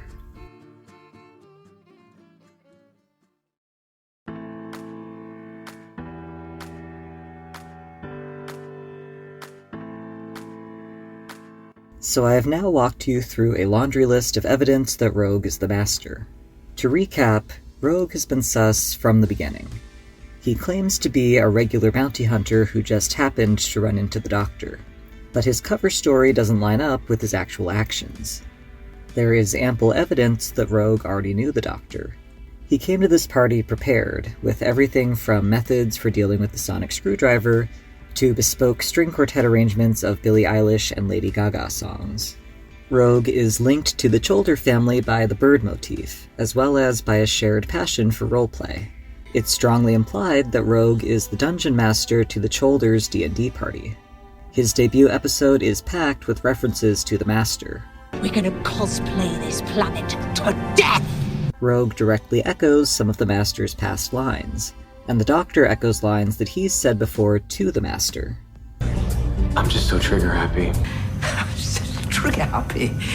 And we can fight across the constellations if that's what you want. Let's argue across the stars. By his second appearance, Rogue is even more sus. He gets a perfectly timed introduction from Conrad, who announces outright that the Rani is about to exploit the Doctor's weakness. Rogue smirks his way through that Zoom call. He inexplicably knows what the tables are doing. The only thing his so-called warning accomplishes is to serve the Rani's interests by maximizing the Doctor's doubts, and then he gets played out by the Master's theme. Who's it? And just as the Rani describes the Underverse as a layer of reality hidden beneath the surface, all of these literal clues are just the top layer. Beneath them lies a subtextual under-narrative. There are star-crossed lovers, kept apart by an aristocratic social order. There is a false utopia, strung together out of fossils and propaganda. If you happen to find yourself on the right side of its hierarchy, then the only way to stay there is to ignore the plight of the marginalized, and to repress anything that could get you cast into the margins with them. There are shadows, and mirrors, and Freudian slips. Messages are being carried between the conscious and the unconscious mind. And if you're not careful, The other half of your psyche just might cosplay you to death. But like I said earlier, it's not enough to show you the evidence. How does Rogue being the Master make for a better story? And most pressingly of all, how could Rogue being the Master still matter to a story which seems to have already ended? Let's start by going back in time. In 2017, Sherlock Season 4 ended on an episode so baffling that fans immediately started theorizing that it wasn't real. They had solid grounds to believe the show might do something like that. Just a year earlier, Sherlock had released an episode that turned out to be a 90-minute drug trip set entirely in Sherlock's mind palace. So when the season concluded with a showdown with Sherlock's long-lost evil sister on her saw-trap prison island, the theories started flying. Maybe Sherlock only thought he'd woken up from that drug trip, and all of Season 4 was still a dream within a dream. Have you ever had a dream, Neo, that you were so sure was real? Or maybe this time it was actually John's dream. Or maybe John was inventing a cover story for his blog. Were any of these theories right? Maybe. We just don't know. As long as Sherlock Season 5 still glimmers like a mirage on the horizon, anything could happen. But back in 2017, some TJLCers started wondering if we'd even have to wait for Season 5. What if Season 4 wasn't really over? It's not over. Not over. What if the continuation of the story had already been filmed, and it was going to drop when we least expected it? Could there be a secret episode? Well, no. Though most of TJLC's theories may still be an open question, we can pretty conclusively say in hindsight that the Sherlock team did not have a secret episode in the can in 2017. Now, as I've discussed TJLC in this video, you might have noticed I've been avoiding something. There's an elephant in the room. I've wanted to talk about TJLC on its own terms. The part I've preferred to avoid is the way that the rest of the internet has come to talk about TJLC. But it's hard to ignore. TJLC has become something of a punchline. And frankly, even now that I've broached the subject, I still don't intend to go into much detail about it. I don't need to shadowbox with a decade's worth of YouTubers and podcasters. I won't waste all our time trying to defend the concept of artistic symbolism from the invented by delusional yaoi fangirls in 2015 allegations. But I understand that when I start talking about secret episodes, this is the biggest stumbling block. Nobody wants to be the next TJLC. No one wants to have blind faith that a TV show has something smart and interesting to say. Not if there's any chance they could be wrong. That's how you get people laughing at you. But why don't we think about this one for a second? TJLC is infamous. It's the elephant in the room. It's the anvil hanging over our heads. But what does that actually mean? It means that right now, there are people making TV who know what TJLC is. And that Venn diagram, without a doubt, contains one Russell T. Davis. So let's say that you're a personal friend of Moffat and Gatiss. Let's say you're maybe the third most acquainted with TJLC of any TV showrunner on Earth. And let's imagine that you heard about that infamous secret episode idea and you thought it sounded fun. How would you go about that? You might start by making an 8-episode season of television and packing it with references to the number 9. Robots faulty cannot hear every 9th word. How can you live with yourself? That's the point. He can. It's every speech, every 9th word, your mind is free. Every 9th word is telling us the truth. How are we doing? Better than ever. Very strong doubts. We're even getting 9s this time of the day. Listen. 89996999659999939. Excellent. Seek and ye shall find. You'd also need to build in some kind of justification for why the apparent finale wasn't actually real. Now, even as a show with a semi-grounded setting, Sherlock still could and did find avenues for more surreal and psychological storytelling.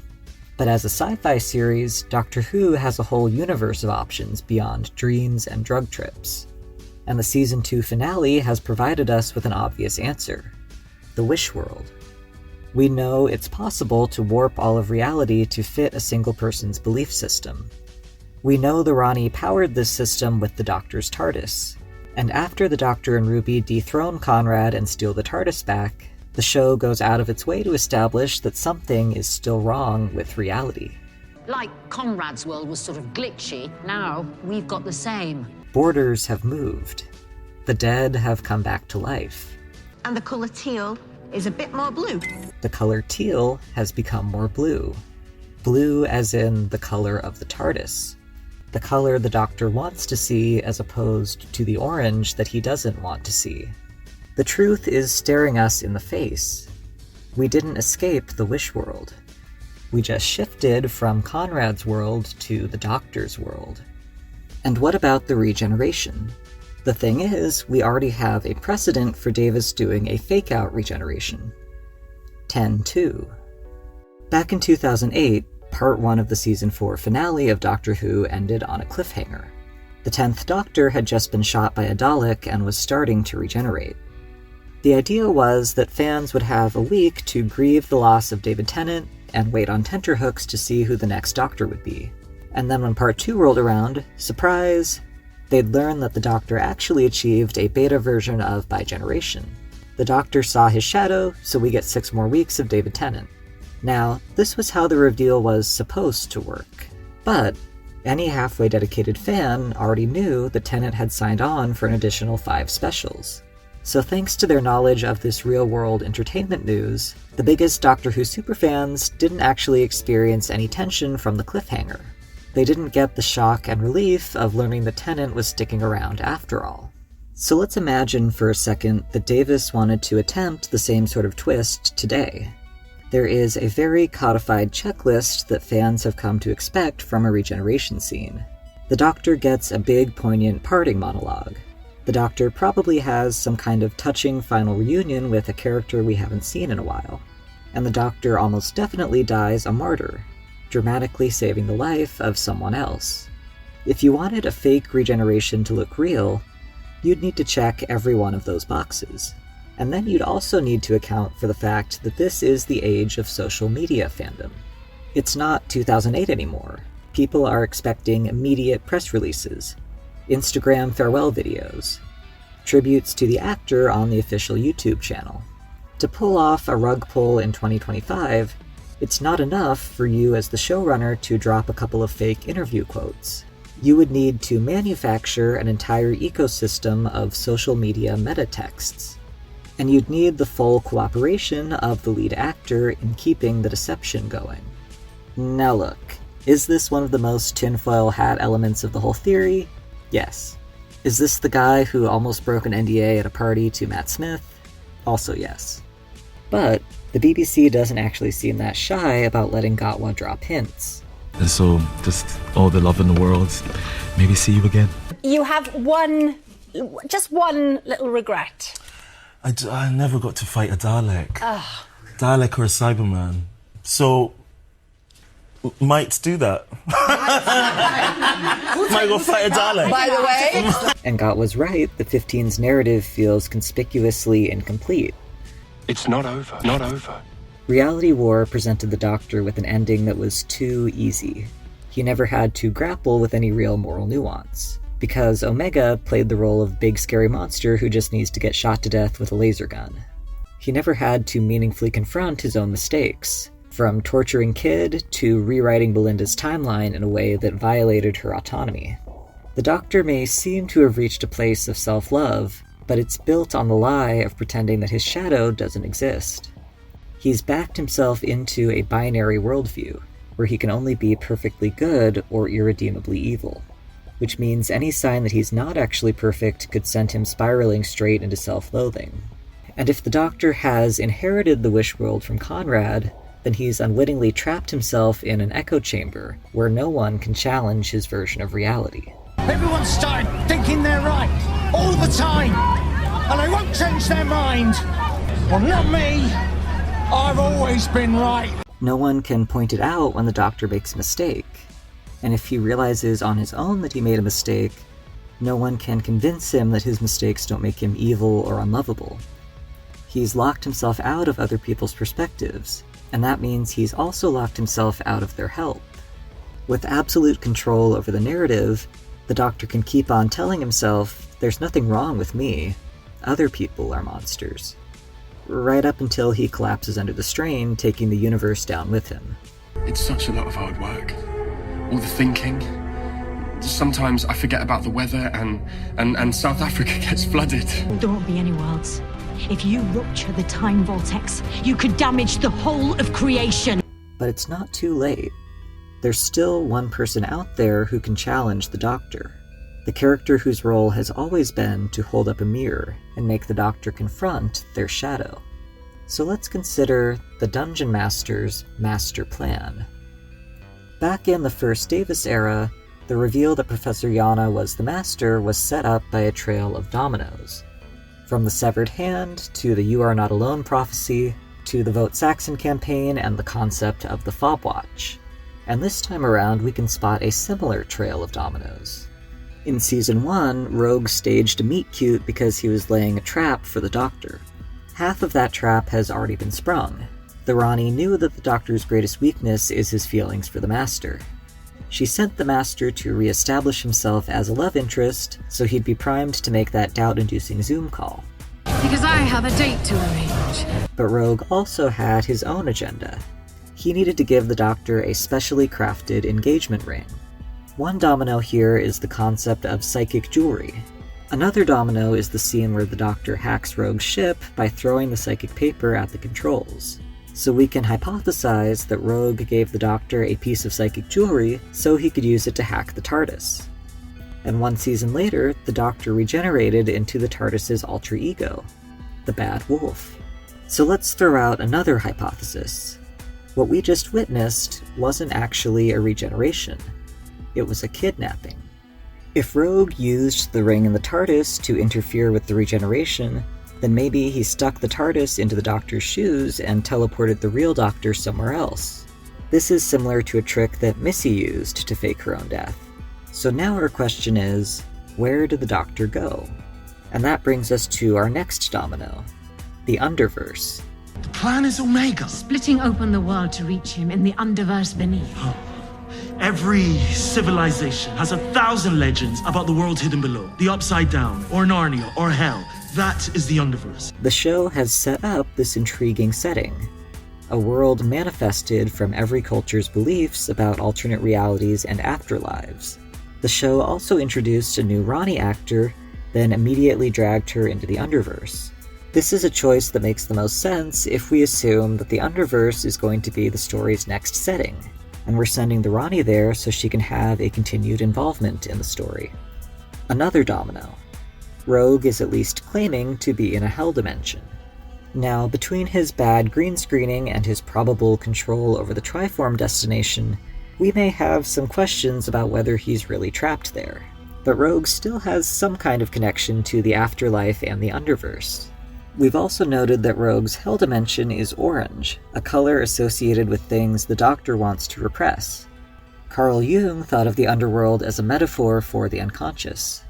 So if the Doctor has been kidnapped into the Underverse, then this would be the ultimate symbolic expression of forcing the Doctor to face his own unconscious. Because the thing about Rogue being the Master is that it's not just a cool twist. It's not just about shocking the audience. It's not even about how impressive it is to see the artistry and planning that went into laying all these breadcrumbs. The real value of this twist is the catharsis and depth that it can bring to 15's character arc. For one thing, let's think all the way back to Davis's concern that streaming platforms are going to damn queer audiences and storytellers with their condescension. The romance portrayed in the episode Rogue was groundbreaking. And I do understand that for a lot of people, that's one of the biggest reasons why they don't want to see a rug pull about Rogue's identity. They're afraid that a twist like that could tarnish the love story. But if the love story ends there, with the Doctor getting a one-off boyfriend for one episode, then that's closer to the kind of condescending tokenism that Davis was critiquing. Especially given that the boyfriend then goes to super hell for being gay, in what seems to be a joke about the third member of the Super Hulock trifecta, Supernatural. But if Rogue is the Master, then we're looking at something far richer and more meaningful than a one-off fling. This is a romance that's been building for centuries. These are two people who have every reason in the world to hate each other. And yet, they care about each other so much that they've never quite been able to manage it. And out of universe, it's the culmination of 5 decades of queer readings of the Doctor-Master relationship. For much of the history of film and television, the only way to tell queer stories in the medium was to hide coded queer subtext in an apparently straight work. Viewers who were familiar with this codified language of queer coding could then decode that subtext. I've been arguing that the Rogue storyline is structured as a mystery game, where the fans have to piece together the clues that form the real story. So the very structure of the show becomes an homage to this act of decoding. It's a way to bring the Master Doctor love story fully into the light, while still honoring the historical queer storytelling and interpretive strategies that brought us to this moment. It's also an opportunity to delve deep into how the Doctor has been shaped by his queerness. When it comes to the idea of queer representation, one school of thought has held that queer characters should be just like anyone else. A character might wear a trans flag pin or make a passing reference to a same-gender partner, but there should otherwise be nothing to differentiate them from a straight cis character. But another school of thought holds that being queer fundamentally alters the way you relate to and move through the world.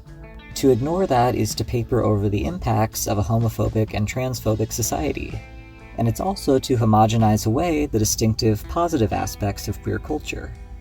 And in the narrative that this run of Doctor Who has been building, the Doctor's queerness is fundamental to who he is. It's a source of his knee-jerk instinct to lie and evade.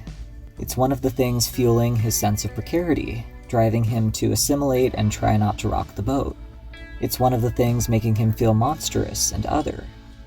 But the Doctor's queerness also drove him to question the status quo. It helped him to flee Gallifrey, to unlearn his Time Lord supremacist upbringing, to forge meaningful friendships. It led him to build a life outside of the one laid out for him. The Doctor has just started to come to terms with the way that he was both queered by Time Lord social norms and racialized as the timeless child. And after years of white guy regenerations and straight-passing relationships, the Doctor is finally coming into his own, as queer, as black, as unashamedly outside the mold. But unlearning shame isn't that easy, and in a lot of ways, the Doctor has only been putting on a facade of self-acceptance. What's your mirror telling you, Joy? What kind of person can a sad sack human train wreck puts himself in a room like that? Everything you said was true. All of it, but Doctor, you stayed in that room for a year. That wasn't so bad. Nice chairs. What are the Doctor's mirrors telling us? That on some level, he still hates himself. And let's revisit our color symbolism for a second. Because yes, orange is the inverse of TARDIS blue, but we can take it a step further. Orange is the color of regeneration energy, and regeneration came from the Doctor's unknown species of origin. At the end of Dot and Bubble, the Fine-Timers proved themselves to be too racist to let the Doctor save their lives. If you'll turn away, ladies, before you're contaminated. The Fine-Timers are wearing blue clothing, and they're lit with blue lighting. Ruby is also wearing blue. It's the in-group credibility that her whiteness inadvertently lends her. The Doctor is wearing orange. This theme of an in-group rejecting someone out of fear of contamination is carried over to the well. There, Alice is the one wearing orange, and she's isolated and targeted in a room where everyone else is wearing blue. In the story in the engine, the Doctor explains that he comes to Nigeria to feel accepted. During this conversation, the TARDIS lights are orange. The Doctor starts out wearing a blue shirt with orange stripes, but after Belinda validates his feelings, he changes into a solid orange outfit to visit Omo. So let's synthesize these new examples with our old ones. Like Conrad's world, Fine Time is functioning as a Gallifrey metaphor. The Time Lords wrote a mythos of their own supremacy. They used the Timeless Child to build their civilization, while simultaneously racializing the Timeless Child as their inferior. Across their lifetimes, the Doctor has had these foundational experiences of racism, ableism, homophobia, of both real and fantastical forms of bigotry. And it was these experiences that taught him to repress. He learned that he should never get caught being the only orange in a room full of blue. My Lord Doctor. My Lord Master. Getting the Time Lords to see him as an equal meant perfectly assimilating as a Time Lord. In fact, the Doctor has come to position himself as the ultimate Time Lord, their representative to the universe. And that's meant positioning the Master as everything that the Time Lords aren't or shouldn't be, even though the Master's worst flaws came straight from the larger Time Lord culture. You are diseased, albeit a disease of our own making, no more. So if the Doctor has become associated with TARDIS Blue, and the Master with Regeneration Orange, then maybe this is just one more act of mutual cosplay. The Master wants to cosplay the Doctor. That includes adopting regeneration as a core component of his self-image and his supremacist worldview, even though the Time Lords appropriated that from the Doctor. Cultural appropriation. Meanwhile, the Doctor learned how to act like a Time Lord by mimicking their childhood best friend, the Master.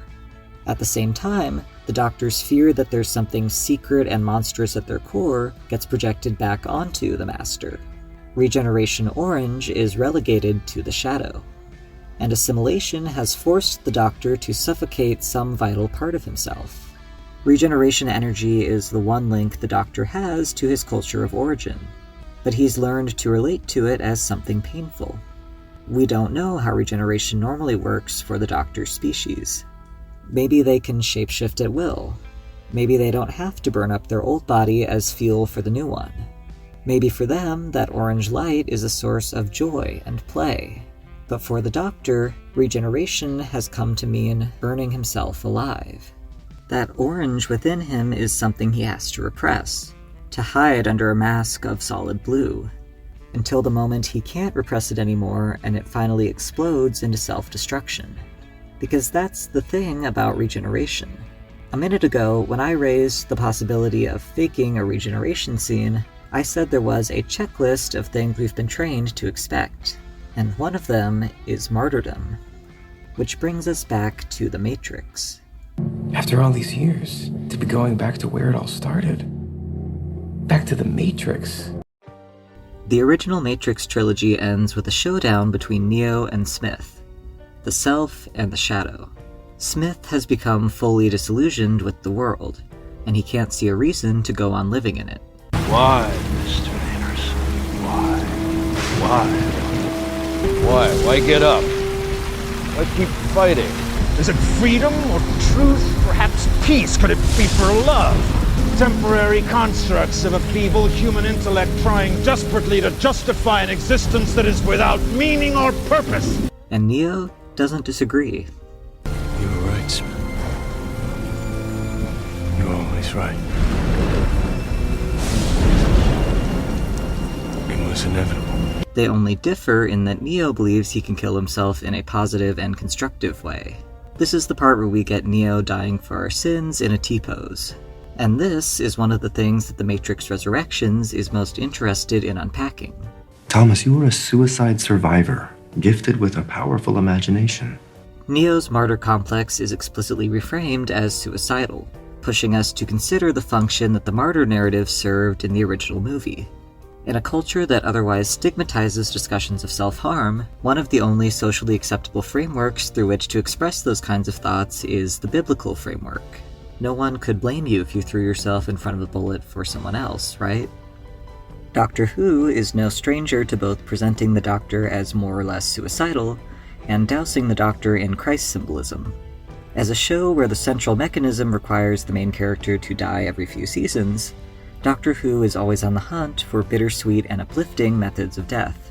Most often, this has meant that the Doctor goes out in an irreproachable act of self-sacrifice. But as I've argued, the 15th Doctor storyline is in direct conversation with the Matrix Resurrections. And the martyrdom narrative is no exception. 15's story begins with him throwing himself in front of a bullet for an empty baby carriage. A pram? At midnight. Really? It's my shopping.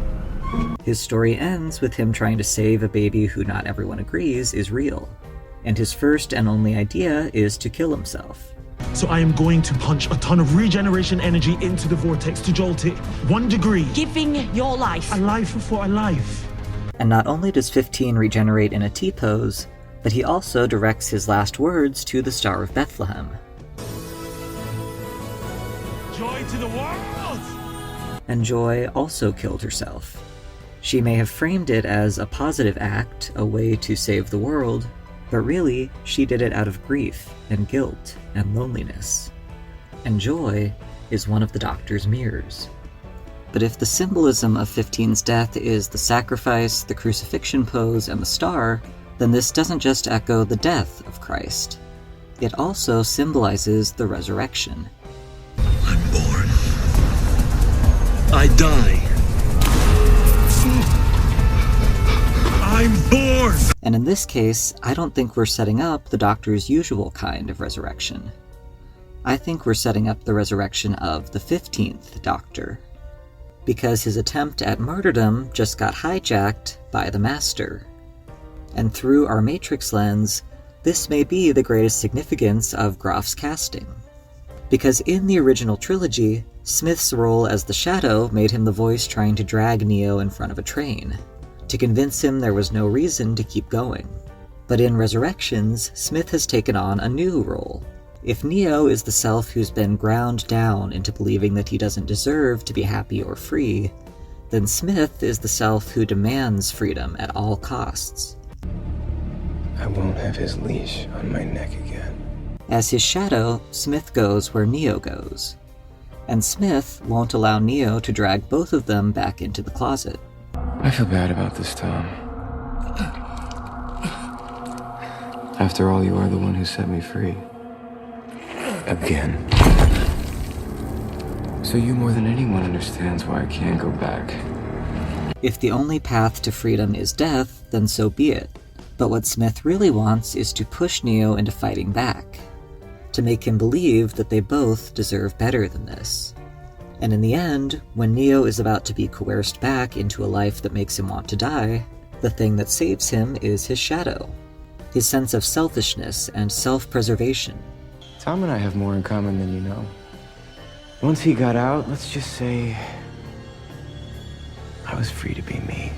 And this is what the Doctor and the Master have the potential to do for each other.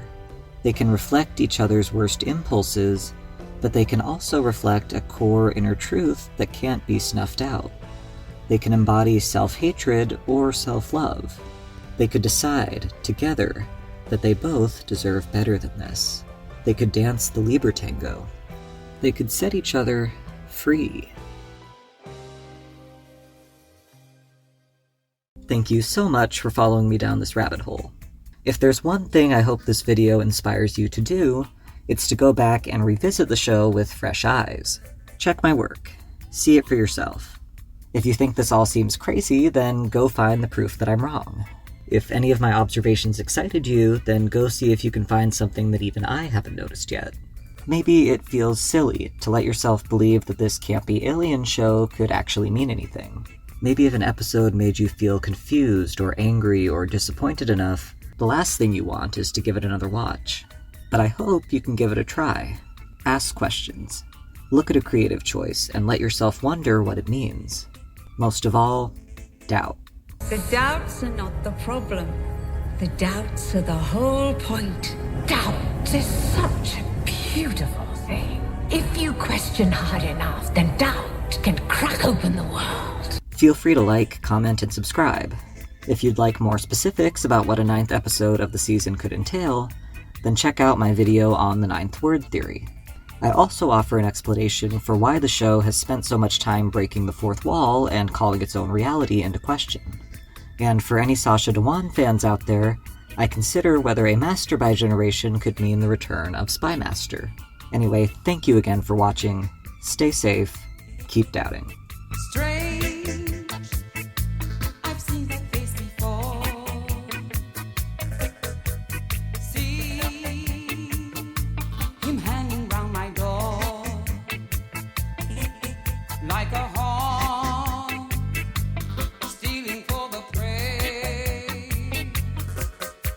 the night, waiting for the day.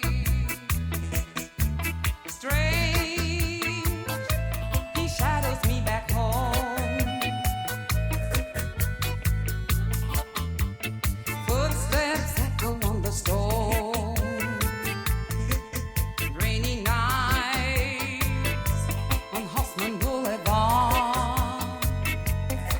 Parisian music drifting